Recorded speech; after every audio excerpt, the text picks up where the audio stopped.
So on the next leg of your journey, you're going to be working with the Empress card. And the Empress card, she is all about that love and care and nurturing. So open up your hearts to receive, open up your hearts to doing self-love, self-care. It's a beautiful energy to work with when working with the Empress card. And that energy is going to come in from that power of the East and just kind of light up your day and just bring that sweetness of life to you. So please enjoy working with the Empress and the power of Venus. Of course, my favorite planet. I am a Taurus, so Venus is my ruling planet. It's your opportunity to have the feeling of sensuality and connect in with her energy the way that I would connect in with her energy on a daily basis. So feeling sensuality, the heart, beauty. Take that time to connect in with beauty. Maybe go out and buy yourself some flowers. Do something nice for yourself. And for the gentlemen out there, perhaps go and get yourself a massage or do something that's going to just help you to relax and enjoy the physical pleasure of the power of Venus to tantalize our senses and to make us feel good. So enjoy the Empress card. She's here to bring you love. She's here to nurture you. She's here to help you to relax and to enjoy your environment, enjoy the things around you. I thought this would be a fascinating image to open up the card of the Empress. This image is, I guess, a version of the modern day woman with all of her attributes, both positive and motherly and sexually, all coming together into one great portrait of womanhood, and sometimes even the separation of the connection with Mother Nature also being embodied in this image. This image is so much deep symbology in here of the sacred mother and maybe what she's become today. We've kind of lost that connection with her and the connection of the principle of nurturing. We've kind of separated it from ourselves a bit. So just taking a moment to kind of ponder this image and everything that's connected with it and what it's symbolizing and maybe some of the emotions that it evokes in you. We could see her being draped with the blue cloth and behind her, which that blue cloth always represents the energy of the Mother Mary or the Virgin Mary traditions, the sacred wisdom traditions. And we could see she's got hair of a snake and Medusa's signature. And the story of Medusa itself is kind of a sad story of how she came to be. And we see the child in this sort of embryonic sac with 2 eggs, maybe symbolizing the duality in there. There's just so much in this image. It's very, very fascinating.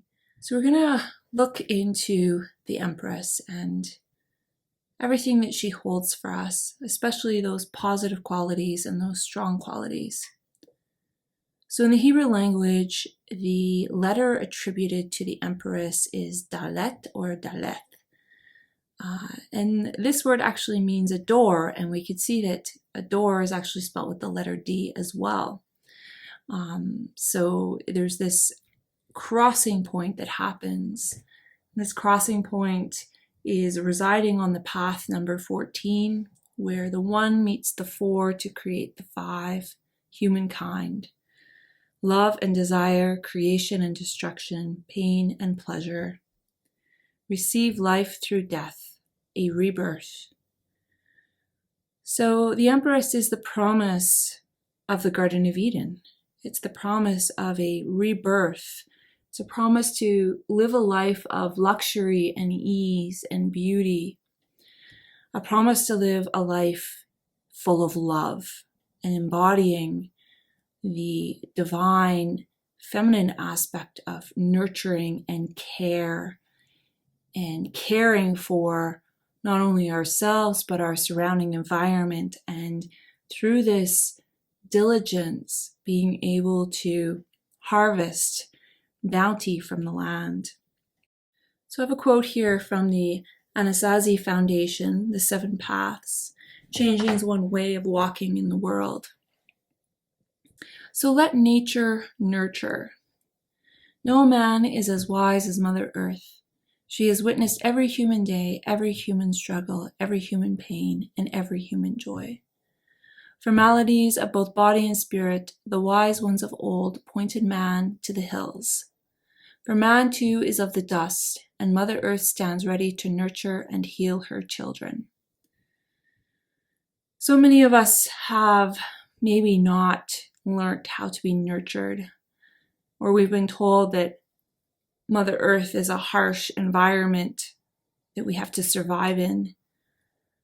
And these are very, very poor relationships that begin to separate ourselves from our heart and from the place of softness and beauty.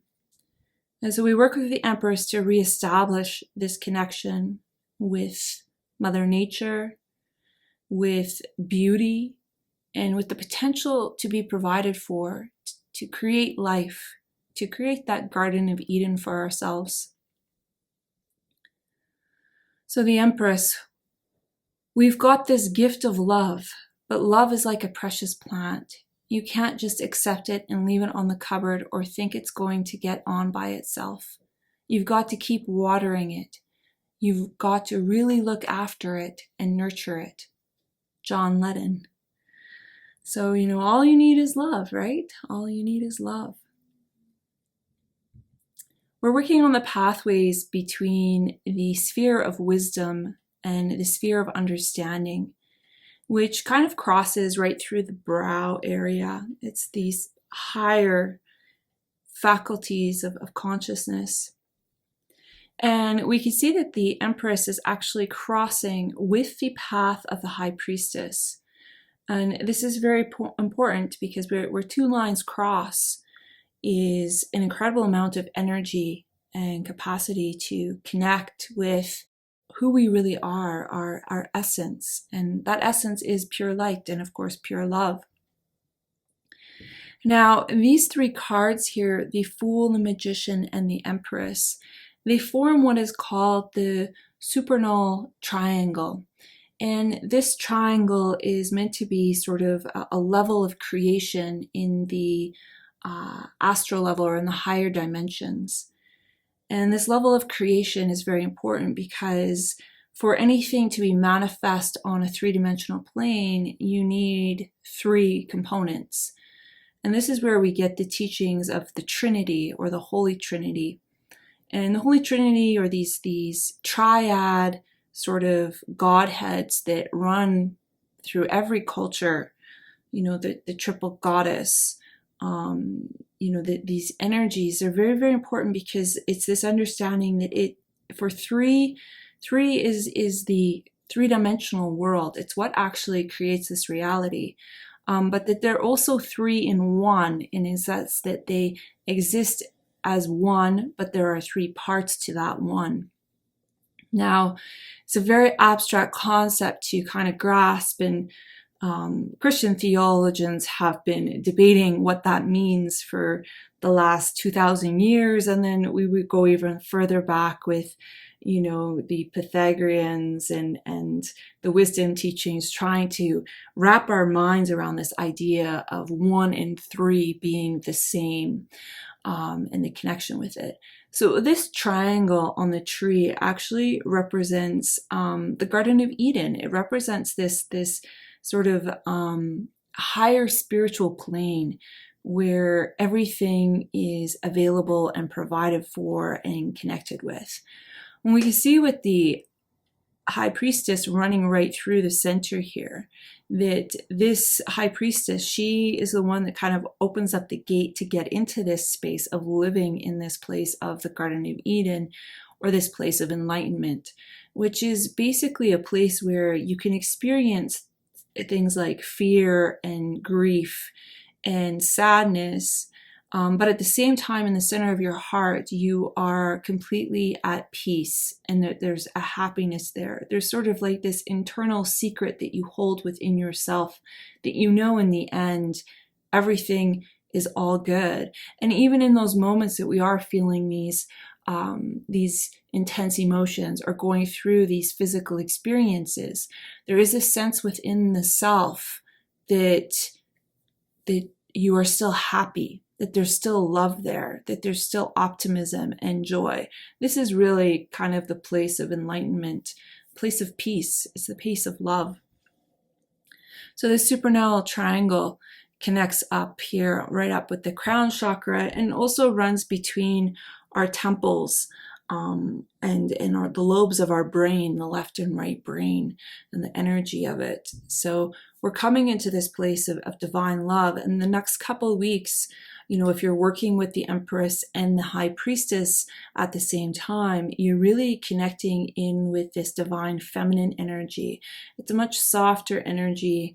There's a lot more nurturing here, flow, psychic intuition, care, in beautifying your environment, allowing your environment to reflect more of your inner state. And it's important to take a look around you and look around your environment. And if your environment is in a place of being disorganized, it's not in a place of flow, of a nurturing space to allow things to grow, then it's time to create that space, because the Empress is about creating that space to allow creativity to come in and flow through. So nurturing and creating, you can follow along on the first page of your workbook if you would like. This is going to be path number 14. So you prepare a rich and fertile environment for your creations to take place. On this path, you find the balance between love and desire. It is an illuminating intelligence. You see the beauty in all of creation before you, yet understand that to ultimately bring forth life means death will eventually occur. But the beauty is, when death completes its cycle, new life is reborn. You are the Empress, seated on your throne, connected to your heart, loving and grounded to the Mother Earth. As the river of life flows through you, you are ready to create. Use this power of air to clear and prepare the space for your creations to unfold. You tend to your garden and make beauty all around as you await the seeds of your life to grow. Here you find patience and gratitude in every moment. I have a blossoming garden of creative potential, which is nurtured to fruition for my highest potential and fulfillment. I am the Empress, unconditional with my love. So this is important to understand. How can you be unconditional with your love? Also unconditional with yourself. So in this space, there's no judgment. There's just a willingness to create space for more compassion. Compassion for yourself, compassion for your others, compassion for the environment around you. When we break down the symbols, we see here the first symbol is the symbol of the air. So we will be working with the power of the East with the Empress. And the Empress is ruled by the planet Venus. And of course, Venus is one of those planets that rules kind of two directions, the East and the Earth, or the air and the Earth in the North. And we can see the symbol of Venus is drawn from this more ancient symbol of the Ankh. And the Ankh is the Egyptian symbol for life, of course. And these two symbols, of course, have been moved into modern day symbology of just symbolizing a feminine energy or girl energy. So the goddess is also connected with the Ankh. You'll often see the Egyptian gods carrying the Ankh in their hands. And this symbol, that they have this key. The Ankh is like a key. And if you remember what an Ankh comes, we actually get some of the words. An anchor is another way to describe an Ankh. It's, an anchor to life, and finding rest and finding your ground as well. So we look at the number 3 here, and the number 3 is a very important symbol for creative energy and really does represent creation. Is where we have the polar opposites of yin and yang meeting together to actually create this sort of third thing to come into being. And creation is always manifested through this trinity or triplicities. So here we have sort of the father, mother, child energy, or air, fire, water, or Father, Son, and Holy Spirit. And the thing to remember about the Holy Spirit is that this word does not translate properly into English. In the Aramaic traditions, Holy Spirit is actually the Divine Mother. It's the energy, it's a feminine energy. Of course, then we have like land, sea, and sky, or in the Wiccan sort of neo-paganism, maiden, mother, crone. So we have these 3 energies that are one and the same, but 3 parts of the very essence of creation itself. So these are really how creative forces are expressed as one and yet 3. But you can see here the symbol, the Celtic symbol, and it's actually not just a Celtic symbol. We see this showing up in Norse mythology. We see it showing up all over the world. It's known as the Troiquatra. And this is a 3 overlapping Vesica Pisces. And we have to remember the Vesica Pisces is really a representation of these 2 sides opening up to create this womb, this vessel that opens up. And so we have, when we have the meeting of these 3 coming together, these 3 Vesica Pisces, when we have this creation, this 3-dimensional life showing up. So on her dress, we can see that she's wearing a birthing gown. And this birthing gown is painted with the symbols of the pomegranate. And again, if you haven't watched the video on Persephone and Demeter, I really recommend you do, because it will give you deeper insight to the understanding of not only the Empress card, but also the High Priestess card when it comes to the symbology of the pomegranate, which really represents this life, death, and rebirth process, this transmigration of the soul. So we see that she's in this birthing gown and it's covered in pomegranates. So we are talking about new life being created here. Whereas the High Priestess can often represent more so of this returning to the womb, a death process, this transformation that takes place in the 2. And this is why we have the Empress in the East, the rising sun, new birth, and the High Priestess in the West, the death and returning to the womb to be reborn. So with this, we see on her head as well, she has the 12 stars of the zodiac on her crown. And of course, a royal scepter to rule the land through the power of love. And this royal scepter can be seen as the joining of the masculine and the feminine, where the ball on the top is that feminine aspect and the handle or the stick is that masculine aspect coming together. So she has this power to rule over the land, but she does it through the power of love, as on the throne that she sits upon is she sits on the heart with the symbol of Venus there. And we could also see on her pillows where she's relaxing, but she's also upright. So there's sort of like this rest, but also movement in her. We could see there's a black pillow behind her, and on that black pillow is full of little Venuses symboled over and over and over again. So just she's resting on love, she's acting on love, she is in this place of beauty and also rulership, working through the 12 zodiac signs as her crown. So she's also wearing a pearl necklace, and the pearl necklace is a symbol of Aphrodite, and Aphrodite is, of course, the Greek equivalent to the Roman Venus god. So she sits here in this divine feminine power with the power of creation within her and waiting to give birth. So this card has an element of incubation surrounding it, or time of nurturing, of preparation. Of course, 3 times 3, which is known as triple perfection. The triple perfection is 9, and that's 9 months, right? So in a 9-month period, we see things manifest. If you see this card being pulled up in a spread, depending upon what the other surrounding cards are, you would decide what process you're in the creative process. Are you at the beginning of the Empress? Are you in the second trimester of the Empress? Or are you in the third finishing trimester Empress, ready to give birth to your new creations? We can also see on the pearl necklace itself that there's 7 pearls, and this could be a symbol of the 7 chakras, the 7 levels of creation, this power 7.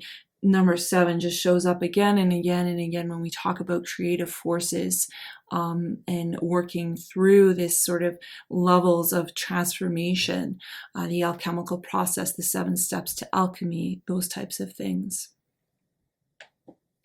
So in the environment around her, which is very important because the Empress is about creating a nurturing environment, we do have the cypress trees which are in the background.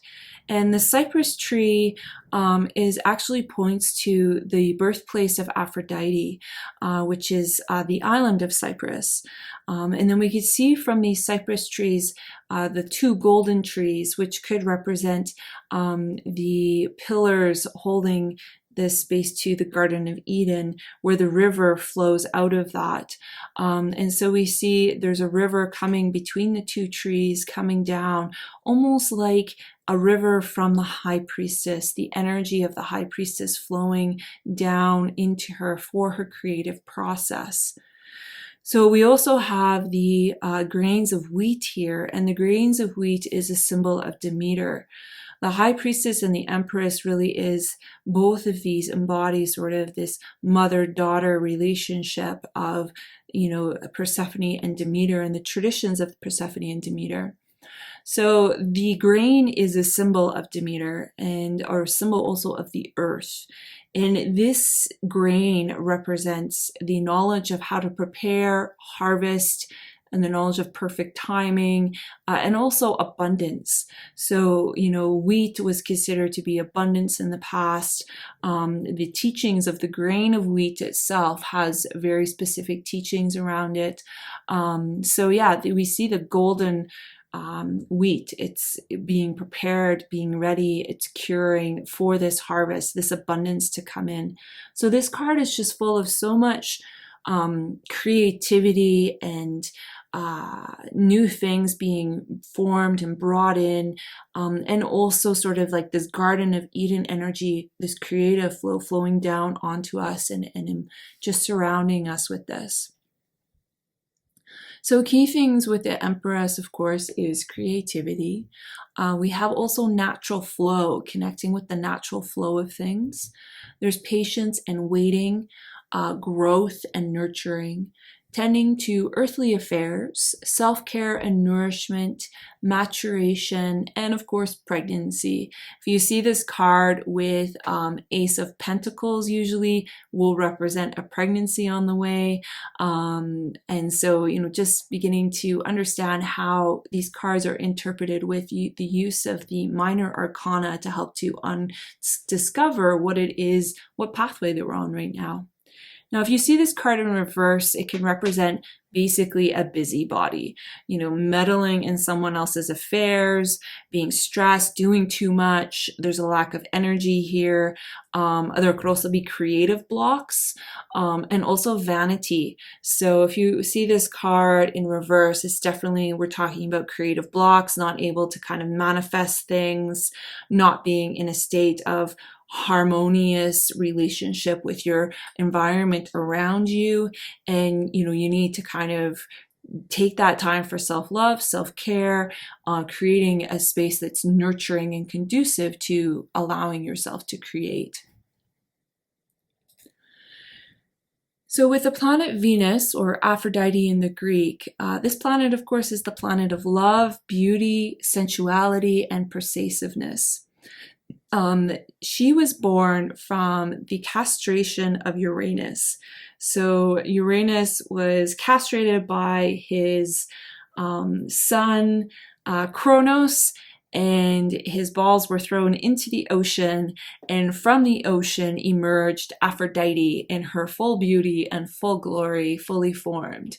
So there is this ability, this connection with sort of this sensuality in its fullness, but also persuasiveness. There's a lot of interesting sort of symbolism you can draw from the story of the castration of Uranus and this emerging of Venus from the foam, from the semen of Uranus and the ocean, this beauty, right? So she comes with this energy to unify and cultivate relationships with our environment and with ourselves. So she descends from the element of the air, which is interesting because if you think of Mercury, Mercury is the closest to the sun. It's also connected to the air. And then we have Venus also connected to the air. And both these planets then come and they dwell on Earth. So Mercury rules both an air sign and an earth sign, and so does Venus, both an air sign and an earth sign. So this energy is coming in and descending onto Earth. So she makes her home on Earth to create sort of a beautiful environment for new things to unfold. So she rules, of course, Libra, and she also rules Taurus. And so this is the balancing point between sense and sensibility. So when Venus is in good aspects, she's like really abundant, and she's one of those planets that does represent fertility, good things, good luck, beauty, love, sensuality. But when she's negatively aspected, we kind of lose our senses. We lose our sensibility, and we become maybe overindulged, or we become impatient. Venus is actually my ruling planet. I'm a Taurus, so whenever Venus is in retrograde or it's in a poor aspect, there's certain things that happen with even my own self-image. I see myself not in a good way. So it's this sort of perception. She's a very perceptional planet with sense and sensibility. But she's ultimately here to inspire and create new life, and to also bring peace, to subdue. She was the only goddess who was able to subdue the god of war Ares through sort of love and sensuality and pleasure. So it's a very pleasurable planet. It connects with our food, of course, as well. There's a lot of pleasure that can come from food. But primarily she is a fertility goddess. And of course she rules things like art, dance, music, good food, diplomacy, but she's also a goddess of war. So especially for the Aztecs, they followed Venus very closely. Actually, many of the cultures did. If Venus was in a certain place or position on the horizon, then this would represent a good time to go to war. So we see she holds this duality as well, which really can be embodied in sort of like the Diana energy, or even Dionysus, which was like kind of taking hedonism over the edge to this place of just total extravagance and almost chaos. So don't be dismayed or taken back by her beauty, because sometimes she can be very, very fierce energy. Primarily, though, the goddess of love and beauty. And here we have a beautiful picture of Venus, or actually Aphrodite, emerging from the ocean, fully in her full glory. And one of the other goddesses there to, of course, cover up her beauty, because it was just so beautiful.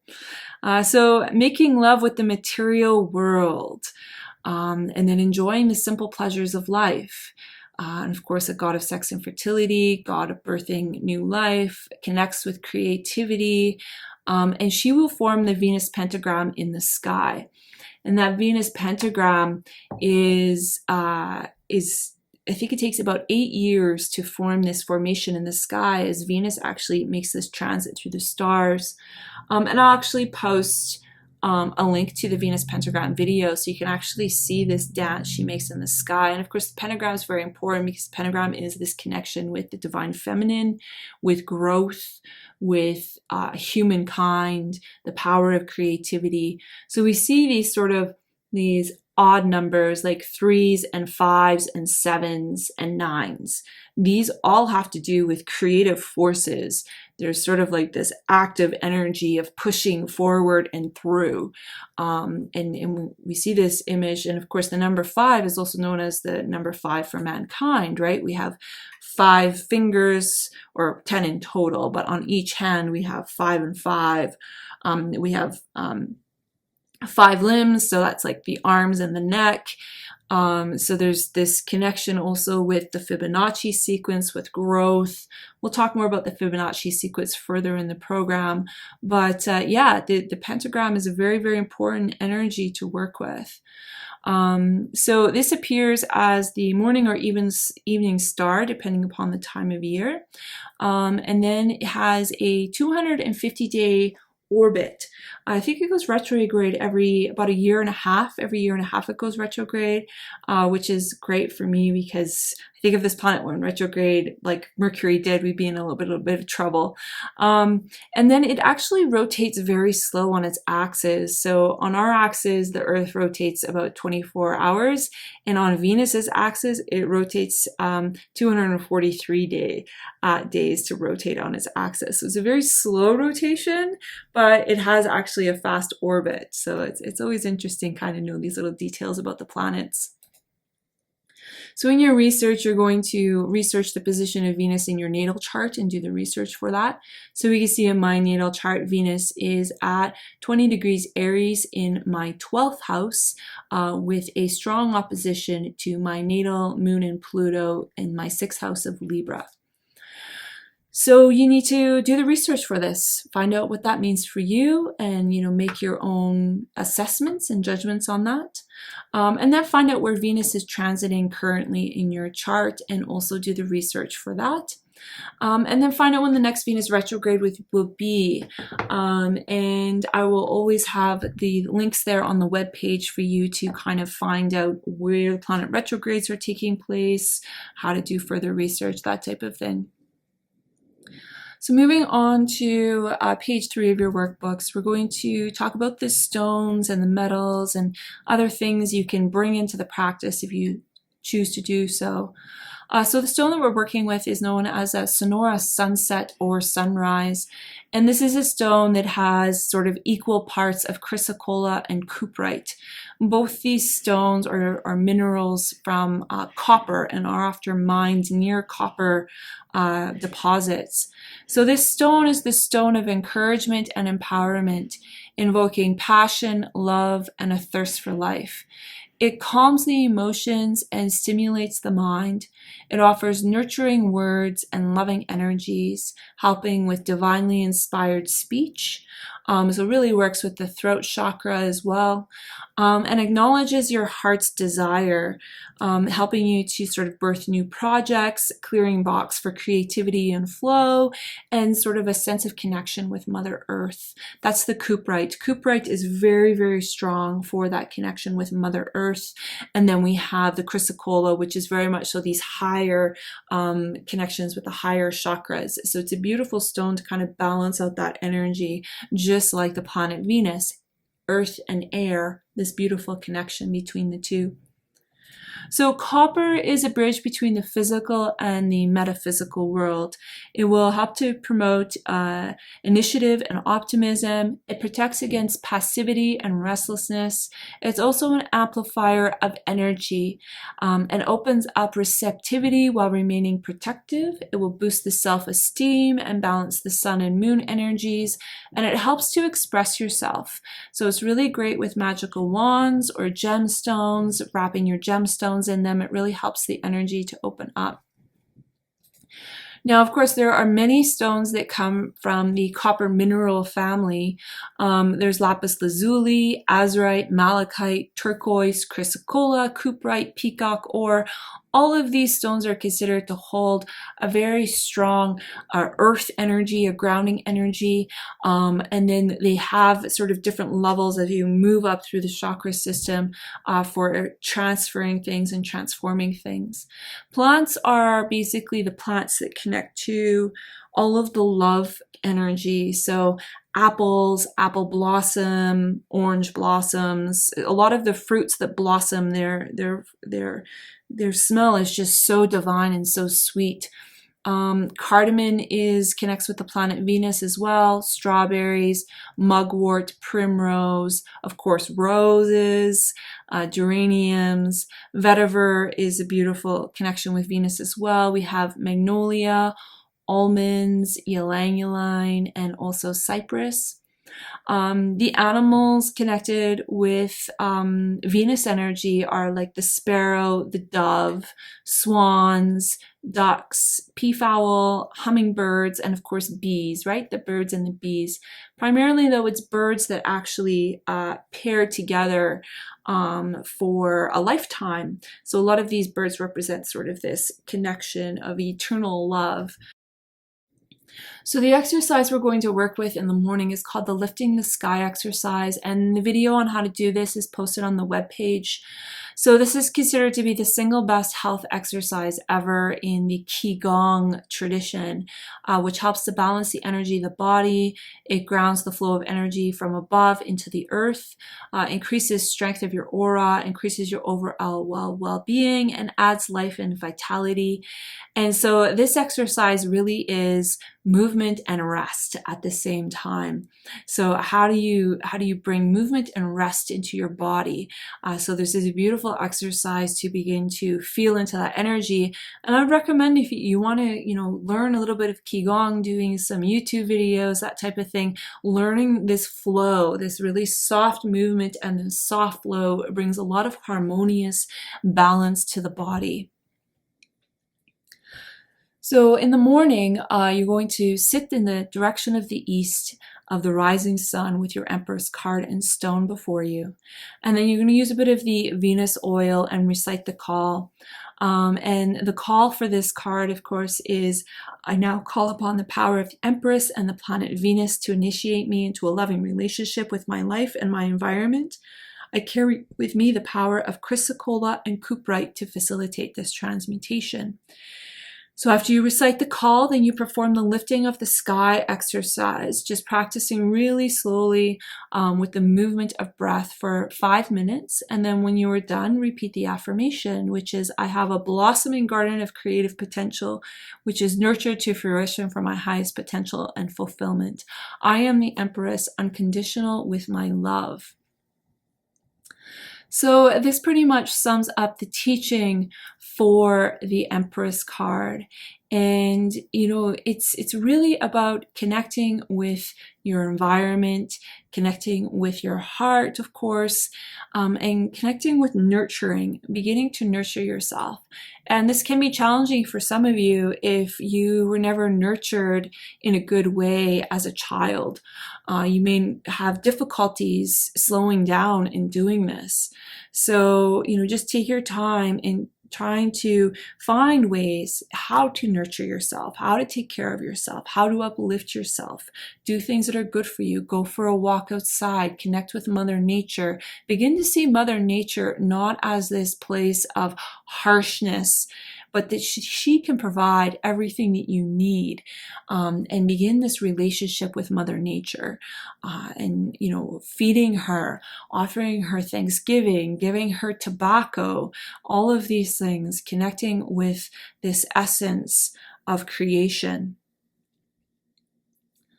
So I wanted to sign off with this card with just this quote from this lady I found on the internet, but I just loved what she had to say about love. Her name is Anna Laurel Levine, and this is what she said. What is love? Most people don't understand what love is. Society has gone viral, able to experience hate. But love is a different vibration. Reconciliation is necessary to join forces, for unity of thought to occur. Fear separates thought. Love unifies it. We are a species in extinction because we cannot survive without love. Love is the highest creative force in the universe. So we must stop the judgment to others and to ourselves. It prevents us from loving each other and, most importantly, loving ourselves. When we live this truth, we learn to love others and ourselves. The world magically, it starts to simply make sense. Trust in the power of your heart. And as my husband always says, trust in the power of love.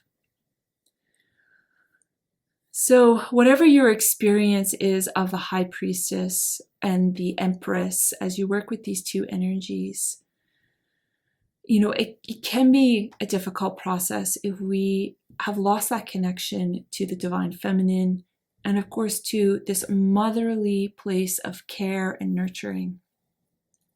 Working with the Empress is here to help you to reconnect to that power of love, that power of goodness, that place of creative potential, the very essence of creation itself. The power of the feminine energy is the power to create. It is the power to give birth to new things. And this is held within each one of us. We have both the feminine and the masculine within us.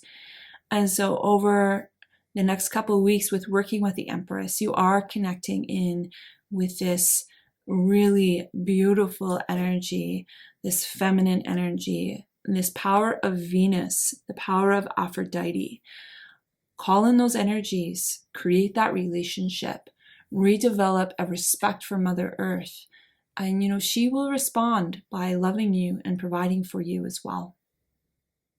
Until the next energy that you decide to work with in the alchemy course, and the next lecture, working with the Emperor, making a switch from this feminine energy into a more masculine energy, or whatever other card you decide to work with. I wish you well, and I wish you lots and lots of creative potential and love.